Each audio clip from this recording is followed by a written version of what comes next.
Hello viewers, আসসালামু আলাইকুম। কেমন আছেন? আশা করি সকলেই ভালো আছেন। আপনাদের মাঝে নিয়ে এলাম আরেকটা নতুন রেসিপি। ওয়েলকাম ব্যাক রমণীর রান্নাঘর ব্লগ। আশা করি সকলে ভালো আছেন। আজকের রেসিপিটি হলো লটকা শুটকি কালো ভুনা। আমরা তো লটকা শুটকি অনেকেই ভুনা খেয়ে থাকি, কিন্তু টেস্ট হয় না। কিন্তু আজকের রেসিপিটি স্টেপ বাই স্টেপ ফলো করুন, তাহলেই বুঝতে পারবেন যে আজকের রেসিপিটি এত অল্প মশলায় এত সহজে এতটা মজাদার কিভাবে হয়। তো বন্ধুরা, আমি গরম পানি দিয়ে লটকা শুটকিটা ভিজিয়ে দিলাম, আর এদিকে ওই কড়াইয়ে তেল দিয়ে দিলাম। তেলটা গরম হওয়ার সঙ্গে সঙ্গে আমি এখানে পেঁয়াজ কুচি দিয়ে দেব।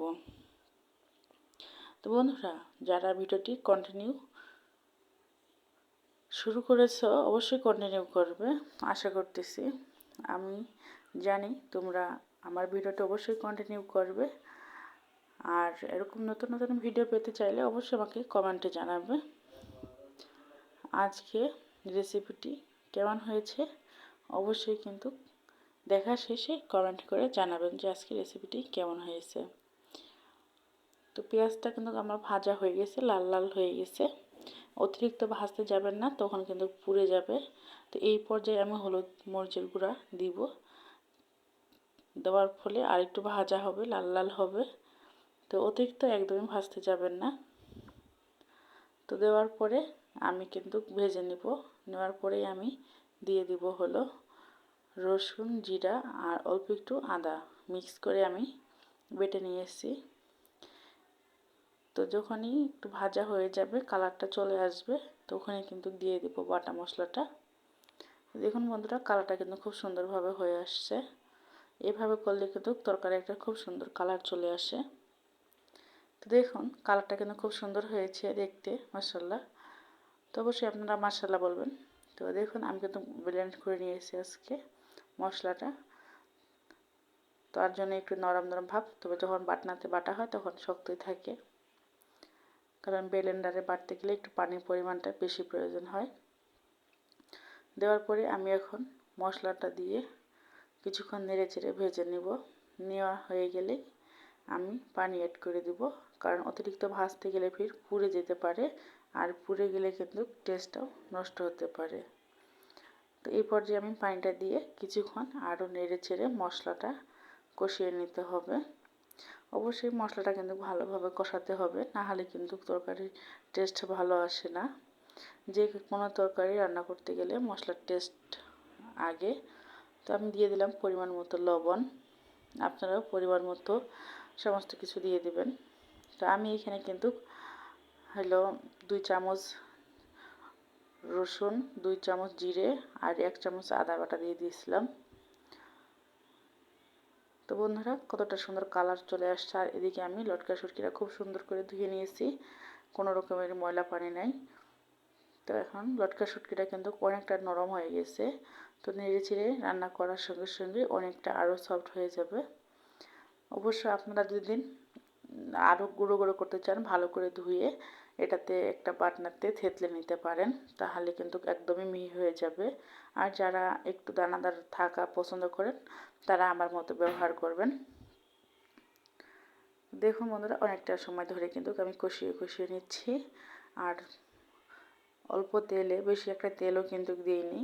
তো এই পর্যায়ে আমি দিয়ে দিলাম কাঁচামরিচগুলো আমি চিড়ে রেখেছি, আর দিয়ে দিলাম রসুন, আস্ত রসুন। এই আস্ত রসুন আর কাঁচামরিচ দেওয়ার পরে আর একটু কিছুক্ষণ আমি নেড়ে চেড়ে নিব। দেখুন বন্ধুরা, কালারটা কিন্তু এখনই খুব সুন্দরভাবে চেঞ্জ হয়েছে। যখন রান্না করব তখন কিন্তু আরও সুন্দরভাবে কালারটা চেঞ্জ হয়ে যাবে।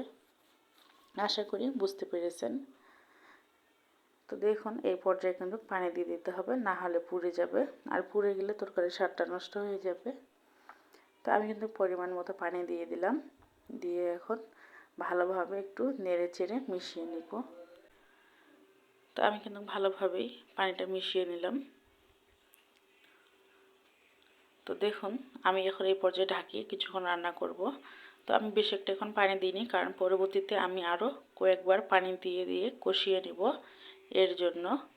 তো দেখুন তেল তেল ভাব কিন্তু চলে আসছে। তো আমি আরও কিছুক্ষণ এভাবে নেড়ে চেড়ে মশলা কষিয়ে নেব, কারণ শুটকিটাতে যদি তেলের সঙ্গে ভালোভাবে কষিয়ে না নেওয়া হয় তাহলে কিন্তু তরকারিটা ভালো আসবে না, খেতেও ভালো লাগবে না। তাই অবশ্যই আপনারা আস্তে আস্তে অল্প অল্প পানি দিয়ে দিয়ে এই তরকারির এই রেসিপি, শুটকির রেসিপিটা আপনারা কিন্তু তৈরি করে নেবেন। একদমই এতটা সুন্দর একটা স্মেল আসে, যেমন আমরা অনেক সময় আচার খেয়ে থাকি, আচারের একটা স্মেল থাকবে। আর গরুর মাংসের একটা মনে হচ্ছে গরুর মাংস খাচ্ছি, কারণ আমি শুটকিগুলো একদমই থেতলো করে দিই নাই, যেন দাঁতে বাজে এরকমভাবে আমি রেখে দিয়েছি। তো আমি এই পর্যায়ে এখন আবারও পানিটা দিয়ে দিলাম, যেন এবার পারফেক্টভাবে হয়ে যায়। তো 4-5 টাইম ভালোভাবে মিশিয়ে নিলাম। তো আমি দিয়ে দিলাম কিন্তু পানি, এখন আমি ভালোভাবে মিশিয়ে নেওয়ার পরে এখন ঢাকিয়ে দিব। ঢাকিয়ে আমি 2-3 মিনিটের মতো রান্না করে নেব। আবারও চলে এলাম ফিরে।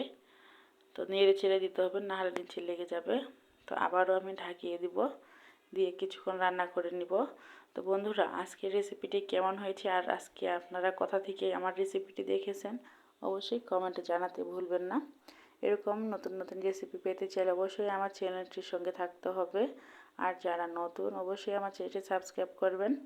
আমার চ্যানেলে অনেক রেসিপি দেওয়া আছে, আশা করতেছি আমার চ্যানেলে ঘুরে আসবেন। যদি কোথাও কোনো অংশ ভালো লেগে থাকে অবশ্যই আমাকে কমেন্টে জানাবেন। তো আমি এই পর্যায়ে দিয়ে দিলাম গুঁড়ো মশলা। এই মশলাটা হলো আমি বাসাতে বানিয়েছি। এখানে আপনার কয়েক ধরনের মশলা আছে, এটা দেওয়ার ফলে, যাকে বলে শাহি মশলা, দেওয়ার ফলে খুব সুন্দর একটা সুগন্ধ আসে তরকারিতে।